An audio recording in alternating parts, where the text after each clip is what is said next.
Little heart ಶಾಲೆಯಲ್ಲಿ ರಾಷ್ಟ್ರೀಯ ಗ್ರಂಥಪಾಲಕರ ದಿನಾಚರಣೆ. ಭಾರತದ ಪ್ರಸಿದ್ಧ ಗ್ರಂಥಪಾಲಕ ಹಾಗೂ ಗ್ರಂಥಾಲಯ ವಿಜ್ಞಾನಿ ಡಾಕ್ಟರ್ ಎಸ್.ಆರ್. ರಂಗನಾಥನ್ ಅವರ ಜನ್ಮದಿನದ ಸ್ಮರಣಾರ್ಥ ಆಚರಿಸಲಾಗುವ ರಾಷ್ಟ್ರೀಯ ಗ್ರಂಥಪಾಲಕರ ದಿನಾಚರಣೆಯನ್ನು ಲಿಟ್ಲ್ ಹಾರ್ಟ್ ಶಾಲೆಯಲ್ಲಿ ಅಚ್ಚುಕಟ್ಟಾಗಿ ಆಚರಿಸಲಾಯಿತು. ಕಾರ್ಯಕ್ರಮದಲ್ಲಿ ಶಾಲೆಯ ಗ್ರಂಥಪಾಲಕಿ ಶ್ರೀಮತಿ ಶಕುಂತಲಾ ಮಾತನಾಡಿ, ಗ್ರಂಥಪಾಲಕರ ಪಿತಾಮಹ ಎಂದು ಕರೆಯಲ್ಪಡುವ ಡಾಕ್ಟರ್ ಎಸ್.ಆರ್. ರಂಗನಾಥನ್ ಅವರ ಜೀವನ, ಸಾಧನೆ ಹಾಗೂ ಗ್ರಂಥಾಲಯ ಕ್ಷೇತ್ರಕ್ಕೆ ಅವರು ನೀಡಿದ ಕೊಡುಗೆಗಳ ಕುರಿತು ಸವಿಸ್ತಾರವಾಗಿ ವಿವರಿಸಿದರು. ಶಾಲೆ ಕಾರ್ಯದರ್ಶಿ ಜಗನ್ನಾಥ್ ಆಲಂಪಲ್ಲಿ ಮಾತನಾಡಿ, doctor B R. Ambedkar, Jawaharlal Nehru, Mahatma Gandhiji, doctor APJ. Abdul Kalam ಸೇರಿದಂತೆ ದೇಶದ ಅನೇಕ ಮಹಾನ್ ನಾಯಕರು ಪುಸ್ತಕಗಳನ್ನು ಓದುವ ಮೂಲಕ ಜ್ಞಾನವನ್ನು ಸಂಪಾದಿಸಿ ಜೀವನದಲ್ಲಿ ಸಾಧನೆ ಮಾಡಿದ್ದಾರೆ.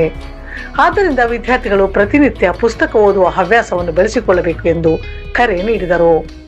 ಮುಖ್ಯೋಪಾಧ್ಯಾಯಿನಿ ಶ್ರೀಮತಿ ಪ್ರಿಯಾ ಕುಮಾರಿ ಮಾತನಾಡಿ, ವಿದ್ಯಾರ್ಥಿಗಳು ಶಾಲೆಯ ಗ್ರಂಥಾಲಯವನ್ನು ಸದುಪಯೋಗಪಡಿಸಿಕೊಂಡು ಗ್ರಂಥಪಾಲಕಿ ಶ್ರೀಮತಿ ಶಕುಂತಲಾ ಅವರ ಮಾರ್ಗದರ್ಶನದಲ್ಲಿ ವಿವಿಧ ಪುಸ್ತಕಗಳನ್ನು ಓದಿ ಜ್ಞಾನವನ್ನು ಹೆಚ್ಚಿಸಿಕೊಳ್ಳಬೇಕು ಎಂದು ಸಲಹೆ ನೀಡಿದರು. ಇದೇ ಸಂದರ್ಭದಲ್ಲಿ ಮಕ್ಕಳಲ್ಲಿ ಪುಸ್ತಕ ಓದುವ ಹವ್ಯಾಸ ಹಾಗೂ ಪುಸ್ತಕಗಳ ಮಹತ್ವವನ್ನು ಸಾರುವ ಕಿರು ನಾಟಕವನ್ನು ವಿದ್ಯಾರ್ಥಿಗಳು ಪ್ರದರ್ಶಿಸಿ ಗಮನ ಸೆಳೆದರು. ಕಾರ್ಯಕ್ರಮದ ಕೊನೆಯಲ್ಲಿ ಶಾಲೆಯ ಗ್ರಂಥಪಾಲಕಿ ಶ್ರೀಮತಿ ಶಕುಂತಲಾ ಅವರನ್ನು ಸನ್ಮಾನಿಸಲಾಯಿತು.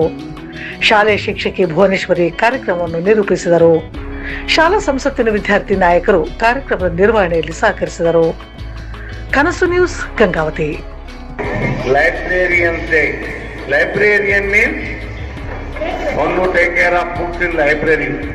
Okay, his duty is not only to take care of books, at the same time is the bridge between the people and the knowledge. Because library ಗ್ರಂಥಪಾಲಕ ಏನು ಹೇಳ್ತಾರಂದ್ರೆ, ಸಾಕಷ್ಟು ಜನರಿಗೆ ಜ್ಞಾನದ ಅರ್ಜನೆಯನ್ನು ನೀಡತಕ್ಕಂಥ ಪುಸ್ತಕಗಳನ್ನು ಬರೆಸ್ತಕ್ಕಂಥ ಕೆಲಸ ಮಾಡ್ತಕ್ಕಂಥವ್ರು ಲೈಬ್ರೇರಿಯನ್. ಇವತ್ತು ಏನಾಗಿದೆ ಅಂತ ಹೇಳಿದ್ರೆ, ಮೊಬೈಲ್ ಬಂದ ಮೇಲೆ ಸಾಕಷ್ಟು ಜನ ಓದೋದನ್ನ ಹಿಂದಾಕಿದ್ದಾರೆ. ಆದ್ರೆ ಒಂದು ಕಡಾಖಂಡಿತವಾಗಿ ನಾವು ಹೇಳ್ಬೋದು, ಯಾವುದೇ ತಂತ್ರಜ್ಞಾನ ಬಂದಾಗ್ಲೂ ಕೂಡ ಪುಸ್ತಕಗಳಿಗೆ ಇರ್ತಕ್ಕಂಥ ಬೆಲೆ ಯಾವತ್ತೂ ಕುಗ್ಗೋದಿಲ್ಲ. ಪುಸ್ತಕ ಅಷ್ಟು ನಾಲೆಜ್ ಅನ್ನ ಕೊಟ್ಟೇ ಕೊಡುತ್ತೆ. ಯಾಕಂದ್ರೆ ಪುಸ್ತಕದಲ್ಲಿ ಇರ್ತಕ್ಕಂಥವುಗಳು ನೈಜ ಘಟನೆಗಳನ್ನ ನಮಗೆ ಕರೆಕ್ಟಾಗಿ ನೆನಪಿರ್ತವೆ. ಆದ್ರೆ ಈ ಮೊಬೈಲ್ ಅಲ್ಲಿ ನೋಡಿರೋದು ಒಂದು ನೋಡೋದ್ರಲ್ಲಿ ಇನ್ನೊಂದು ಬೇರೆ ಬರುತ್ತೆ, ಅದನ್ನ ಬರ್ತಿರ್ತೀವಿ ಹಿಂದಿಂದು. ಹೌದಾ? ಹಾಗಾಗಿ ಪುಸ್ತಕಗಳನ್ನ ಓದ್ತಕ್ಕಂಥ ಹವ್ಯಾಸವನ್ನ ನೀವು ಬೆಳೆಸ್ಕೊಳ್ಬೇಕು. Okay, as you all know that last year we inaugurated library in our school. Really, I'm very happy that our librarian Shakuntala madam is maintaining library very well.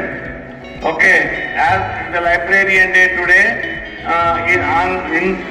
in connection with librarians day, I request the headmistress to felicitate Shakuntala madam as she is librarian of our school. Thank you. ಪುಸ್ತಕಗಳನ್ನು ಓದುವುದರಿಂದ ಜ್ಞಾನ ವೃದ್ಧಿಯಾಗುತ್ತದೆ ಹಾಗೂ ಏಕಾಗ್ರತೆ ಹೆಚ್ಚಾಗುತ್ತದೆ.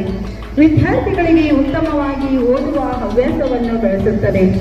ಎಷ್ಟೋ ಜನ ಬಡ ವಿದ್ಯಾರ್ಥಿಗಳಿಗೆ, ಓದುಗರಿಗೆ ಹಣ ಕೊಟ್ಟು ಪುಸ್ತಕಗಳನ್ನು ಕೊಳ್ಳಲು ಆಗುವುದಿಲ್ಲವೋ ಅಂಥವರಿಗೆ ಈ ಗ್ರಂಥಾಲಯವೇ ಆಸರೆಯಾಗುತ್ತದೆ.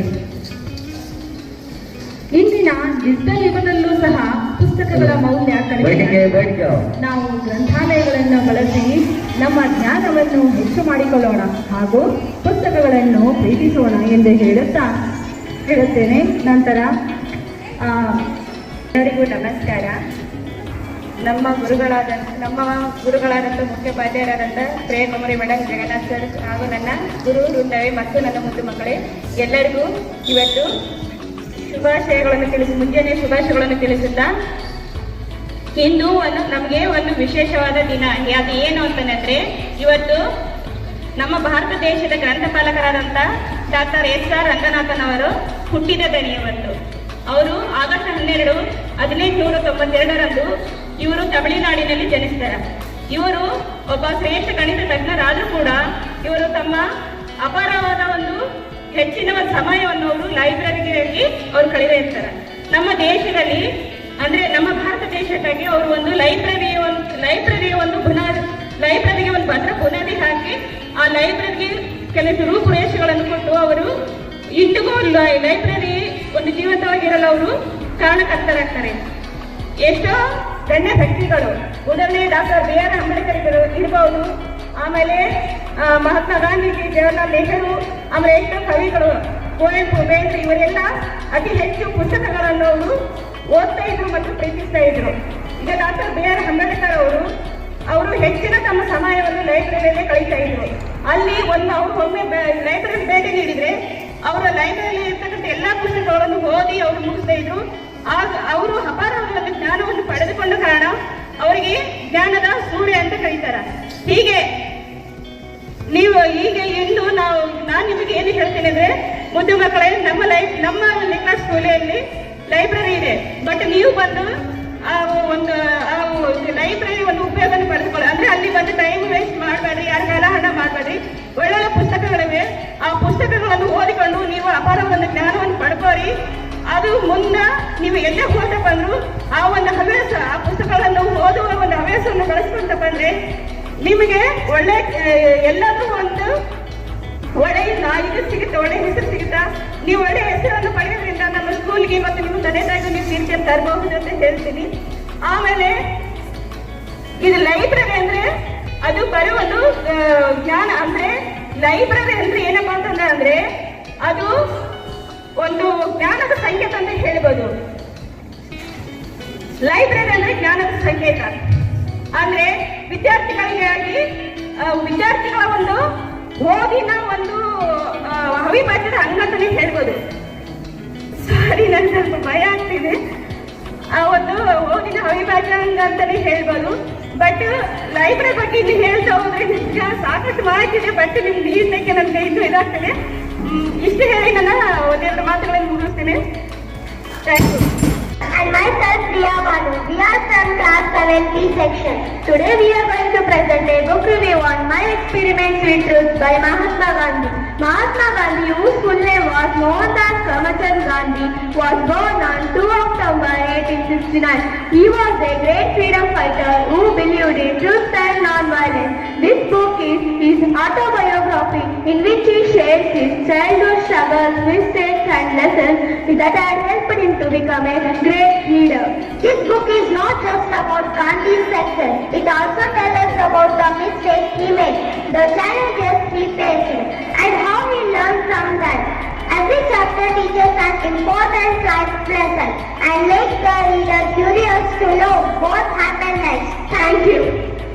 Hello everyone, my name is Kim and my name is Aradhya. We are from class 6A section. Today we are going to do a play. The play name is The Crow and the Pitcher.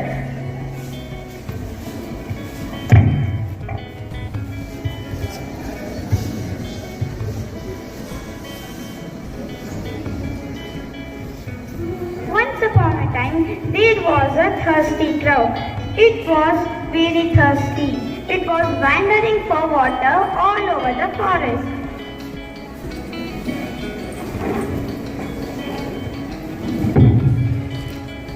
At last, he found a long pitcher in a garden. He put his bill into the water but couldn't reach the water because it was half filled with water. It tried to reach the water but couldn't get a sip. Suddenly, it saw some pebbles on the ground. He took one pebble in his bill and put in the jar. Soon the water was high enough. He drank the water to his heart's content and flew away happily. Thank you. Moral of the story is every problem has a solution. Thank you.